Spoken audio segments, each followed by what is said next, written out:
রাজ্যে ভরাডুবি কংগ্রেসের। কংগ্রেস একা লড়তে গিয়ে হেরেছে, ইন্ডিয়া জোটের স্পিরিট নিয়ে লড়েনি। 7 বারের সাংসদ, 3 বারের মুখ্যমন্ত্রী মমতা বন্দ্যোপাধ্যায়। মমতা বন্দ্যোপাধ্যায় প্রকল্প অনুকরণ করছে অন্য রাজ্য।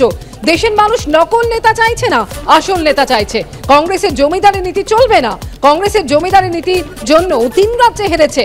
সুর চড়িয়ে এমনই মন্তব্য করেছেন তৃণমূল মুখপাত্র কুণাল ঘোষ। একদিকে মমতা বন্দ্যোপাধ্যায় আসন সমঝোতা নিয়ে বার্তা দিচ্ছেন। তিনি বলছেন আসন সমঝোতা খুব সহজ কাজ নয়, তবে দেরি হয়ে যায়নি। আর সেই জায়গায় তৃণমূল কংগ্রেস মমতা বন্দ্যোপাধ্যায়কে ইন্ডিয়া জোটের মুখ করতে সুর আরো জানাচ্ছে, যেখানে তৃণমূলের মুখপাত্র কুণাল ঘোষ তিনি বলছেন যে কংগ্রেস একা লড়তে গিয়ে হেরেছে। 7 বারের সাংসদ, 3 বারের মুখ্যমন্ত্রী হচ্ছেন মমতা বন্দ্যোপাধ্যায়। মমতা বন্দ্যোপাধ্যায় প্রকল্প অনুকরণ করছে অন্য রাজ্য। দেশের মানুষ নকল নেতা চাইছে না, আসল নেতা চাইছে। কংগ্রেসের জমিদারি নীতি চলবে না। কংগ্রেসের জমিদারি নীতির জন্য 3 রাজ্যে কংগ্রেস হেরেছে। সুর চড়িয়ে এমনই মন্তব্য করেছেন তৃণমূল মুখপাত্র কুণাল ঘোষ। 3 রাজ্যে ভরাডুবি কংগ্রেসের। মমতা বন্দ্যোপাধ্যায়কে ইন্ডিয়া জোটের মুখ করতে এবার সুর চড়াচ্ছে তৃণমূল কংগ্রেস, যেখানে কুণাল ঘোষ বলছেন যে কংগ্রেস একা লড়তে গিয়ে হেরেছে, ইন্ডিয়া জোটের স্পিরিট নিয়ে লড়েনি।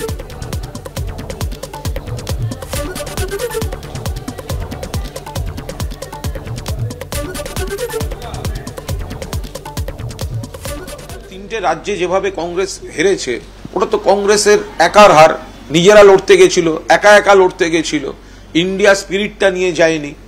বাকি মমতা বন্দ্যোপাধ্যায় এবং বাকি যে সিনিয়র লিডারশিপ আছেন তাদের মুখগুলোকে সামনে রাখলে যতটা শক্তিশালী হতো, যে স্পিরিটটা থাকতো, সেটা হয়নি।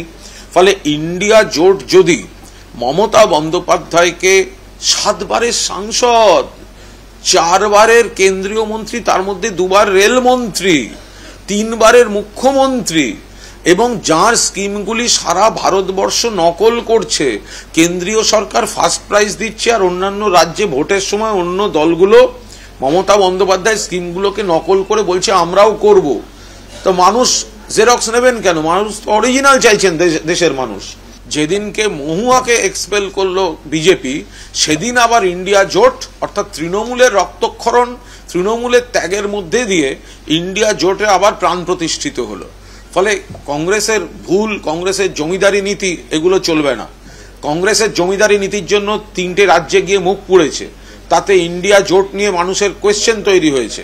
অবিলম্বে সেই ভুল কংগ্রেসকেই শোধরাতে হবে এবং মমতা বন্দ্যোপাধ্যায় সহ অন্য যে সিনিয়র নেতারা রয়েছেন তাদের মুখ রেখে ইউনাইটেডলি একটা সংঘবদ্ধ ইন্ডিয়া বিকল্প জোটের স্পিরিট সামনে রাখতে হবে। কংগ্রেস মুখপাত্র সৌম্য আইচ রায় টেলিফোনে এই মুহূর্তে আমাদের সঙ্গে রয়েছেন।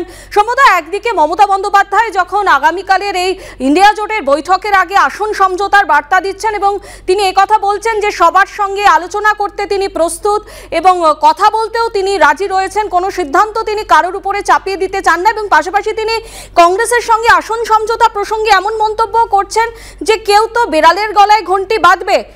অন্যদিকে কুণাল ঘোষ তিনি কথা বলছেন যে কংগ্রেস একা লড়তে গিয়ে হেরেছে, ইন্ডিয়া জোটের স্পিরিট নিয়ে লড়েনি।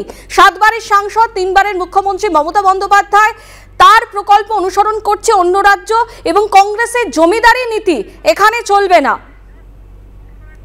না, প্রথম কথা হচ্ছে কুণাল বাবুর ইতিহাস, ভূগোল সম্বন্ধে জ্ঞান একটু কম আছে, ইতিহাসের কথাটা কম জানেন আর কি।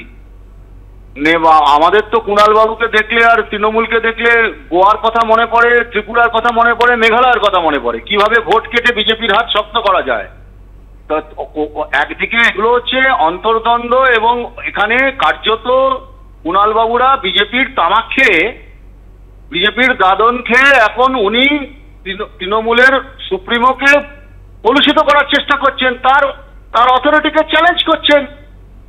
এখন তৃণমূলের 2টো পাওয়ার সেন্টার, একটা কালীঘাট আর ক্যামাক স্ট্রিট। তাহলে ওনাদের এই অন্তর্দ্বন্দ্বে ইন্ডিয়া জোট কি হবে না হবে সেটা পরের বিষয়, কিন্তু ওনারা আগে ঠিক করুন যে ময়ূর সিংহাসনের লড়াইটা কি হবে। কুণাল বাবুকে এত জ্ঞান না দিলেও চলবে কংগ্রেসকে।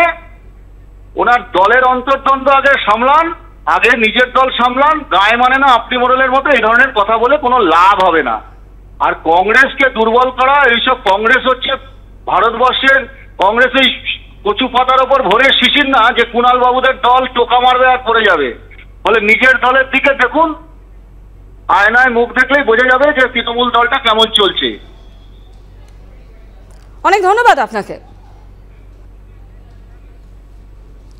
অর্থাৎ একদিকে মমতা বন্দ্যোপাধ্যায় যেখানে আগামীকাল ইন্ডিয়া জোটের বৈঠকের আগে আসন সমঝোতা নিয়ে বার্তা দিচ্ছেন, তিনি বলছেন আসন সমঝোতার জন্য আলোচনার পথ প্রস্তুত, আসন সমঝোতার জন্য তিনি রাজি এবং আসন সমঝোতা খুব সহজ কাজ না হলেও খুব দেরিও হয়ে যায়নি, এই বার্তা দিচ্ছেন মমতা বন্দ্যোপাধ্যায়। সেখানে মমতা বন্দ্যোপাধ্যায়কে ইন্ডিয়া জোটের মুখ হিসেবে তুলে ধরতে সুর আরও চালাচ্ছে তৃণমূল কংগ্রেস। যেখানে কুণাল ঘোষ বলছেন 7 বারের সংসদ 3 বারের মুখ্যমন্ত্রী হচ্ছেন মমতা বন্দ্যোপাধ্যায়, দেশের মানুষ নকল নেতা চাইছে না, আসল নেতা চাইছে।